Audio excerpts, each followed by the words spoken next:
Hi everyone, I'm very excited to make a start on the very first series from Small Victories by Johanna Basford. Now I realised that when this series actually goes out, a lot of you won't have your books yet, but I thought I would just make a start anyway, and you can watch and enjoy if you want to, or just catch up once you've got your book. So this page is actually really near the end of the book. If you are looking for it, it's opposite the narwhal page, right at the back. And these pictures just struck me as really cute and a bit different, so I wanted to start here and I wanted to share with you. So I'm going to start this flower. I'm actually going to start right in the middle on this one with the flower centre. Sharpening a pencil because we're going to have to, I've put a new blade in my sharpener, so I'm all ready to go. This is not the pencil I want to start with. Actually I will.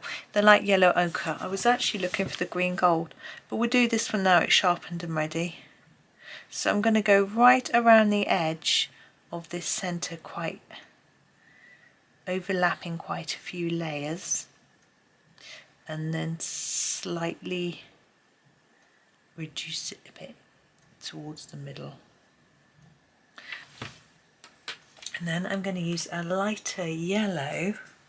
I'm wondering whether to use a cadmium. No, I think I'll use this one.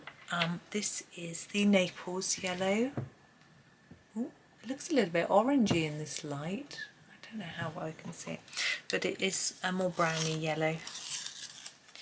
And I'm going to do the centre with this.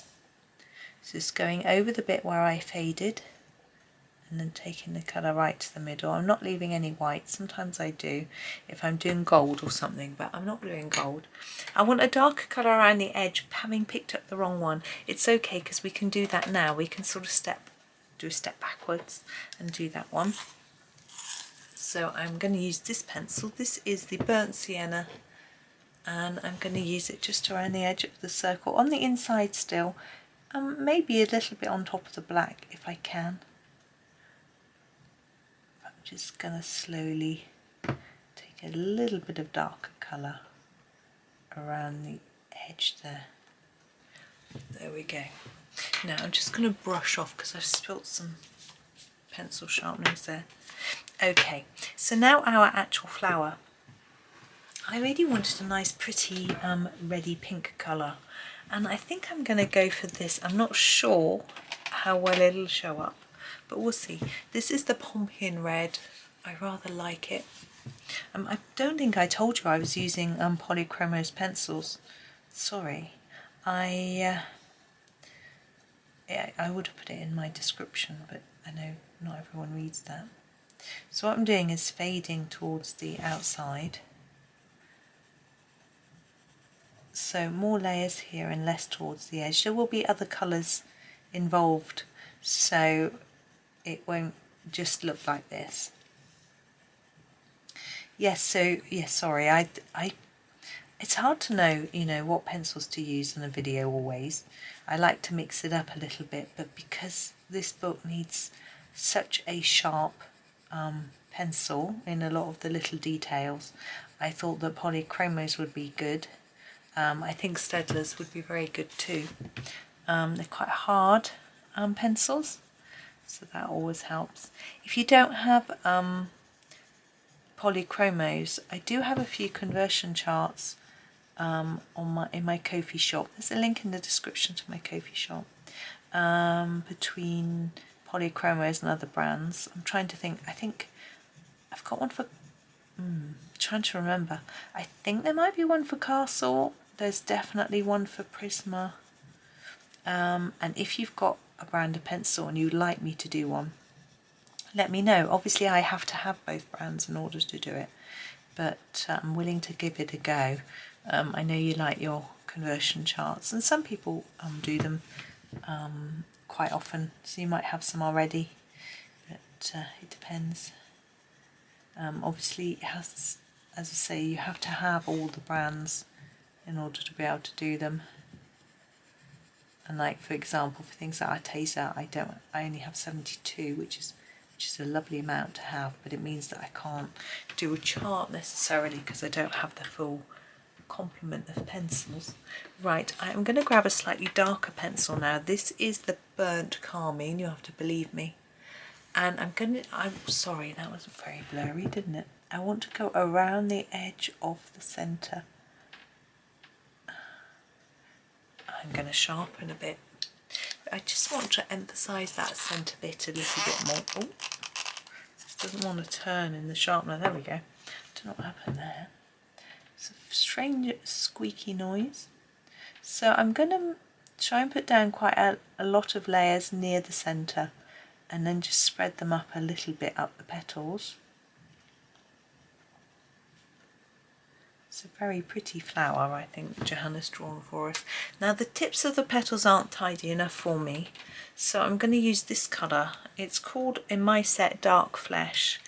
In your set it might be called Salmon, and I'm going to use it to just finish off those petals. I'm going to try to tidy up the pencil work a little bit without making it too dark on the tips.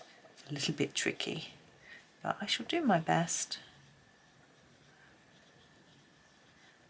And hopefully we'll get a bit of a neater looking flower. And we've got a little bit around the edge to do as well. Now what I'm thinking with that is to use the darker colour that we used before, the burnt carmine. I don't know, I'm showing you it. Well, you can see the number, I guess. I keep knocking the book. Now I've done a flip through of the book, which you may have seen already, or you may have seen Johanna's or someone else's, of course, as well.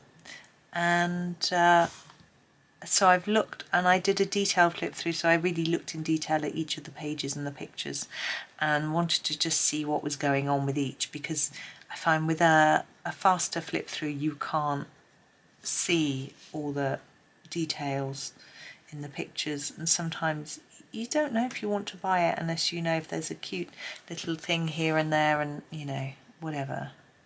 So yes, I did a more detailed flip through. I don't think it was any easier to see the pages, but I was pointing out elements that struck me as interesting, and hopefully that even if you couldn't completely see them, you know a little bit more about what's going on each page.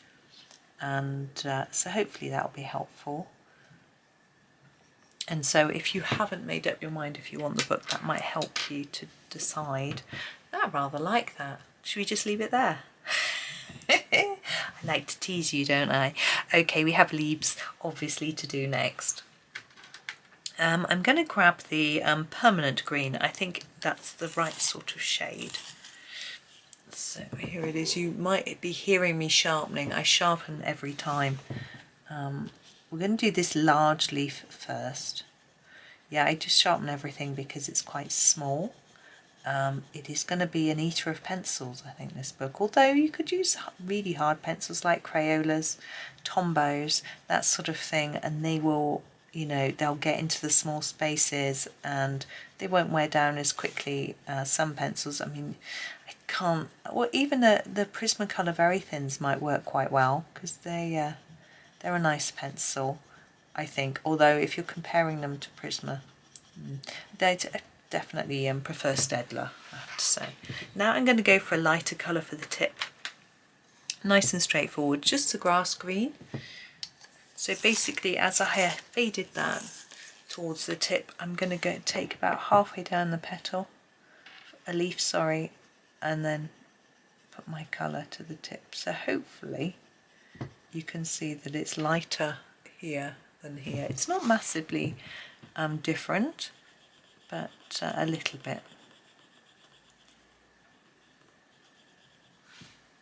These particular symmetrical circles appealed to me to do a video for. Partly I wanted 6 videos because it fits in with my scheduling of other videos and things.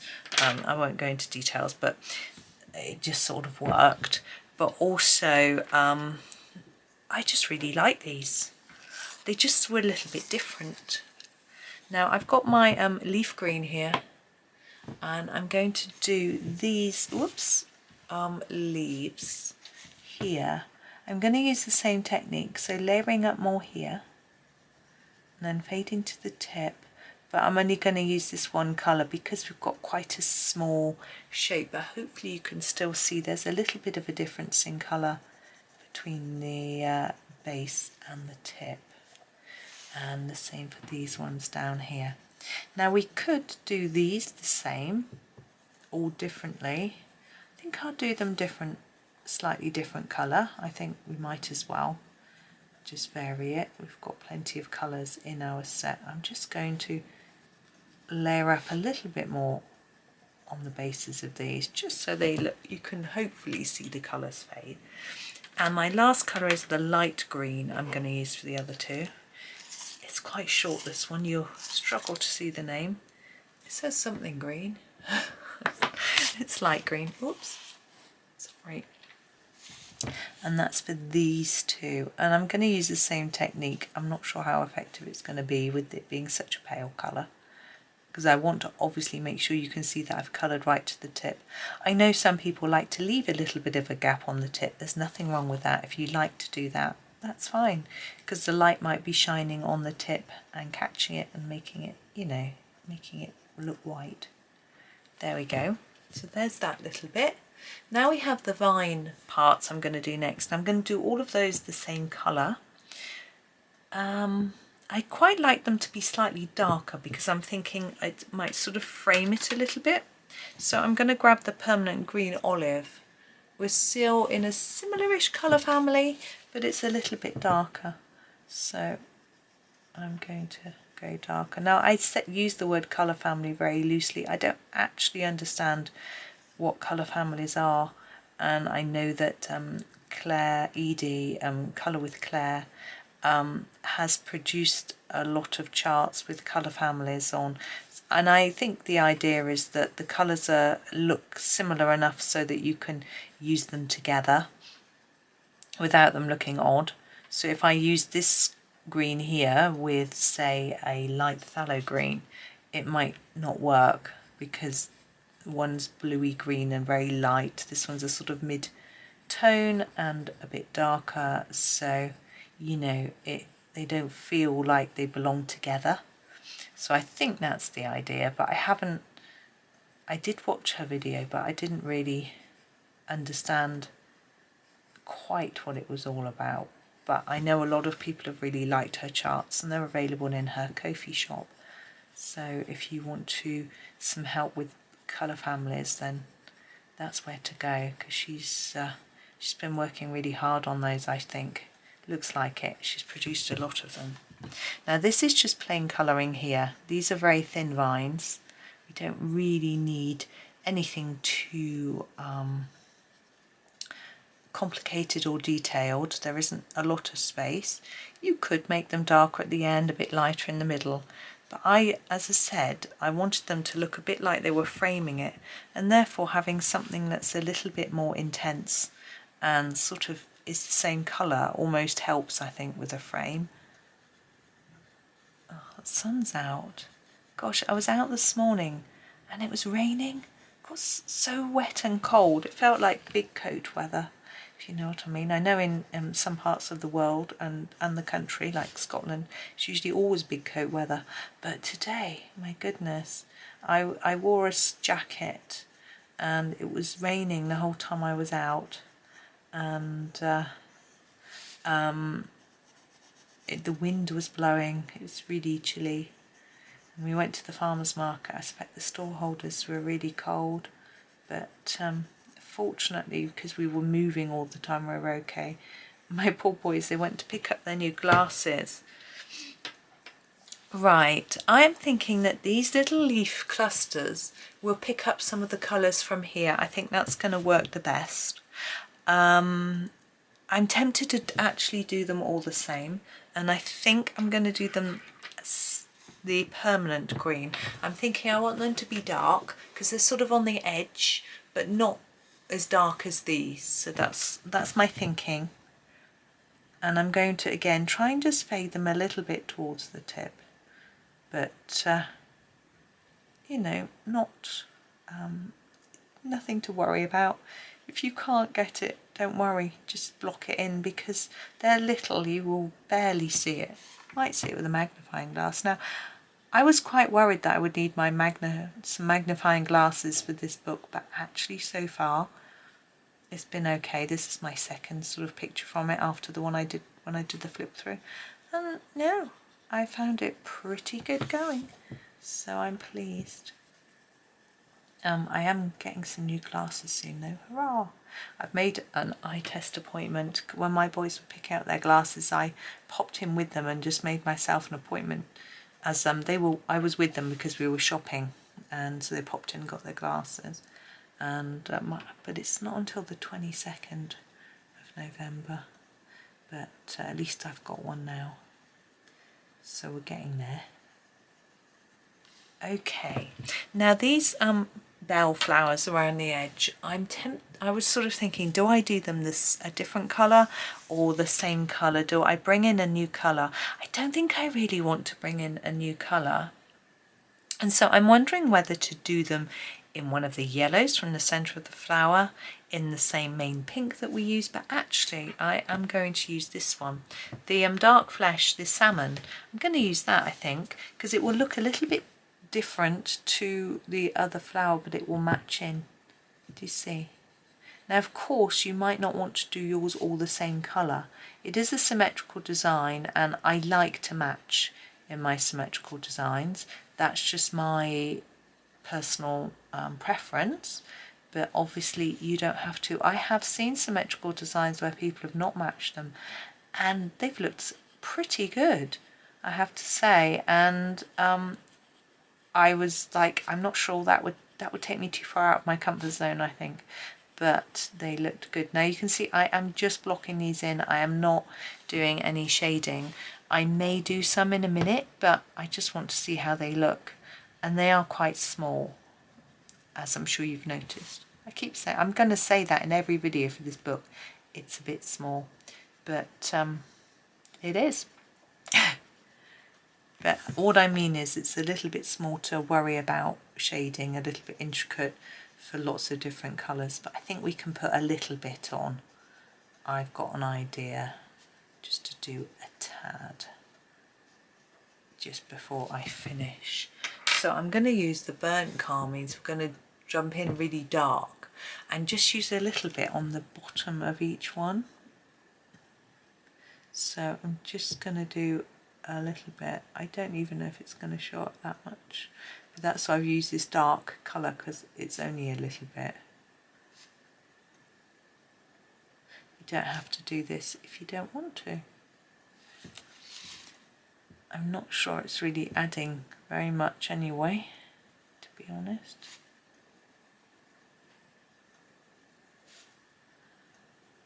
Right, nearly done.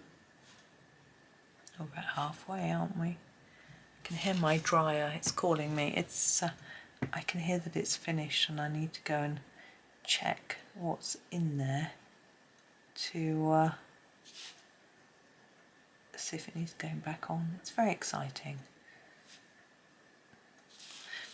Right, yes, I'm happy. Now what I could do is I could get a white pen and do a few details. I'm wondering whether I think I want to just do the tiniest bit. Now, I'm always a bit worried that I might spoil things. I have spoiled pictures by using too much white pen, but I am just going to go around here with a little white dot. I just felt like it needs something to soften there. And that's it. I'm going to stop now, or else I am going to spoil it. So there we go. The first one of the series. Now, if you're a member of my YouTube channel, I'm going to try and get this series all glued together for you, so you get a compilation video today. The rest of you who aren't members will still get all the videos, so you don't have to worry. I know not all of you can afford to be a member, and that's absolutely fine. You just tune in every day and you'll get another one, and that might be easier anyway, just to do one a day. It might be too much to do them all at once anyway, but there we go. So yes, come back tomorrow. There'll be this video, the next video hopefully, and also another video, because I've got 2 a day at the moment going through. That won't happen all the time. I don't think I'm going to have time to do that you know, again all the time, but at the moment, because I'm excited about the book and I'm colouring this page anyway, I thought I'd just colour it with you. So there's a few extra bonus videos. But there we go. Thank you for watching. I hope you have a really super day and happy colouring.